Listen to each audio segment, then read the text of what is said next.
Speaking of rappers, Takeoff got killed over a damn dice game, and footage also reveals that the argument that sparked this thing was over some basketball shit in Houston.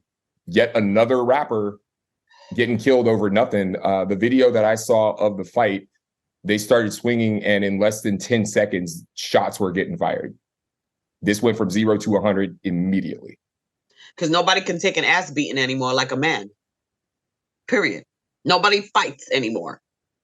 Everything is a duel to the death.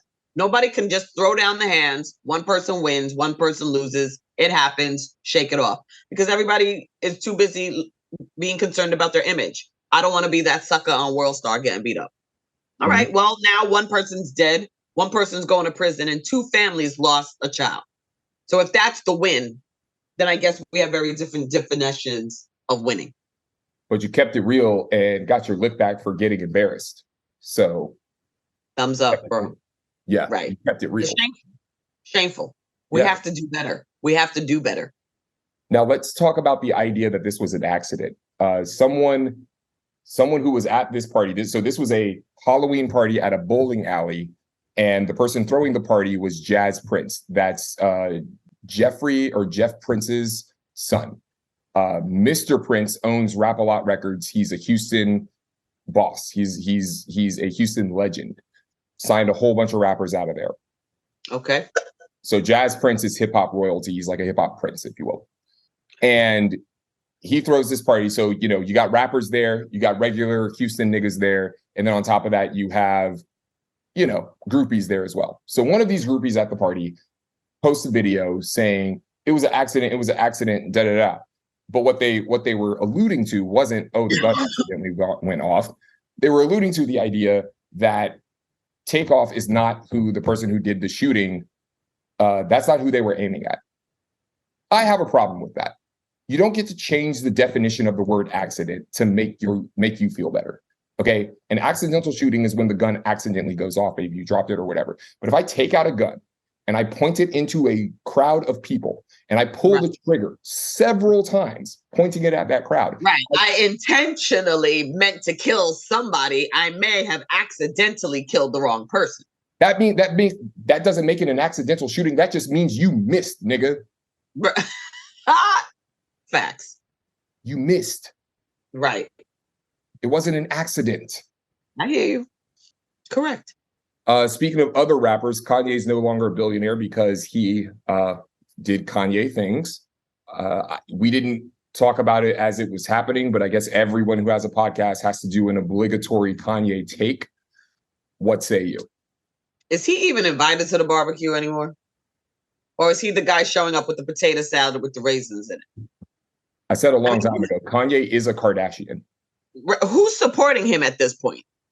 Is the Black community supporting? Who's his demographic at this point? Who's his clique? He has a bit of a cult of personality where anything he does, people are going to be like, you just don't get it. Kanye's a genius. What he's really trying to say is da da da da da. Like but who thinks that? Who's sharing that narrative? Hype beasts, edgelords, people who think just by being contrarian and supporting Kanye that makes them cool just because they're being contrarian. I'm okay with the contrarian opinion, but if you're being contrarian just for the sake of doing so, just because you think that makes you interesting, that's kind of dumb. True. That's really kind of dumb. It doesn't really interest me, to tell you the truth. I'm not a big follower of him. I'm not for or against him. I don't think he's moving the needle for the community. But having said that, I don't really consider him someone who's been part of the community for quite some time. So I don't expect him to do anything more or less than someone who doesn't identify as being part of the community anyway. So it's his behavior is pretty much in sync with someone who obviously identifies as something other than Black. Interesting. That's a good take. Why do we have such high expectations of this guy? Right. Where are these expectations? I don't understand where we get expectations of celebrities from in the first place. I don't expect people who are celebrities to also be theologians or to be intellectuals, or I expect them to be good at what their craft is. That doesn't make them a great anything else. I don't mistake a basketball player for a great neurosurgeon. I don't mistake a neurosurgeon for a sculptor. I don't expect these people who have an expertise in a certain craft to be great at anything else, nor does their opinion in those other areas really influence me that much, because it's just an opinion if they're not a professional in the craft anyway. So what do I care what celebrities think about politics or religion, or unless it's part of their craft? If it's just them speaking on it, it's just an opinion. Why do we have to give it so much power?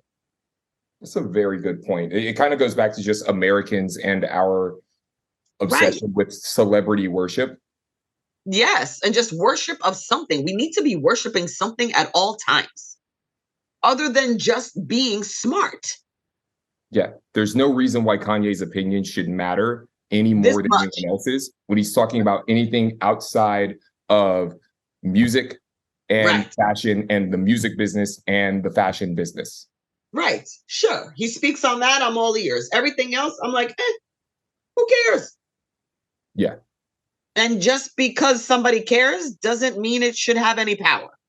Right. The unfortunate piece is that it kind of does, in the sense that, you know, as soon as some people started saying, hey, what Kanye said was anti-Semitic or whatever, now suddenly they start getting trolled by just an army of Kanye stans. For example, the Holocaust Museum in LA offered Kanye a tour. Kanye said no, publicly turned it down and said, you know, I'm going to go tour, I don't know, Planned Parenthood or whatever. Because he's also, you know, pro-life, he's anti-choice. And then out of nowhere, they always get a little bit of hate mail, but out of nowhere, all these Kanye stans started trolling them with all kinds of anti-Semitic shit once people found out that he had interacted with them. And so that's the problem of this person's platform and what they've done. Like, fuck, dude. And obviously we don't support anti-Semitism by any means. And I believe what he was saying was not only incorrect, but like he's attributing it to Jewish people, when what he's talking about is simply a capitalist perspective of things. Any capitalist, whether they are Jewish, Goyim, regardless of how they identify religiously, ethnically, racially, whatever. Right. If they're capitalists, they behave in a similar fashion. Exactly. If they're capitalists, they do the things that he's like, you know, trying to expose, in air quotes, Leor Cohen for doing, when Leor Cohen's like, yeah, if I think I'm going to make a buck, I'm going to sign this artist who talks about shooting black people or whatever, instead of this conscious rapper who I don't think is going to make me a buck. That's right. Well, because there's an audience for it, right? There is also the supply and demand aspect of it. If you have an audience that's demanding it, then somebody is going to put it out there. It's the audience's responsibility to repudiate things that we claim to not support so that it is not monetized. If we don't, then someone's going to monetize it. And whose fault is that? You hating the player, you hating the game. Exactly. Nobody forced y'all to like that stuff. Right. I don't listen to anything that glorifies killing black people anymore. It's something I've made a conscious decision to do. If I hear a good old classic gangster rap, do I change the station? No. Am I co-signing the nonsense coming out now? Absolutely not. And there's something to be said about the classics. Yeah. Well, especially back then, because these folks were talking about their own experiences, whereas a lot of folks now are just making that stuff up. And then they get pulled into gang shit later on because they feel like they have to keep up a front. Validate and then before you know it, they're getting shot at. Right. Even though they grew up middle class. Yeah. Or even worse, they feel like they have to affiliate with a gang in order to help their rap career. Like what Tekashi 6ix9ine did. He was not a blood. He went and found the 9 Trey Bloods and was like, hey, I'm gonna put you in the video with y'all, and you know, I'm gonna help put your gang on, and I'm gonna be part of your gang, blah, blah, blah. And that's gonna help me look like I'm this authentic thug that I'm not. Right. Yeah, it's fucked up.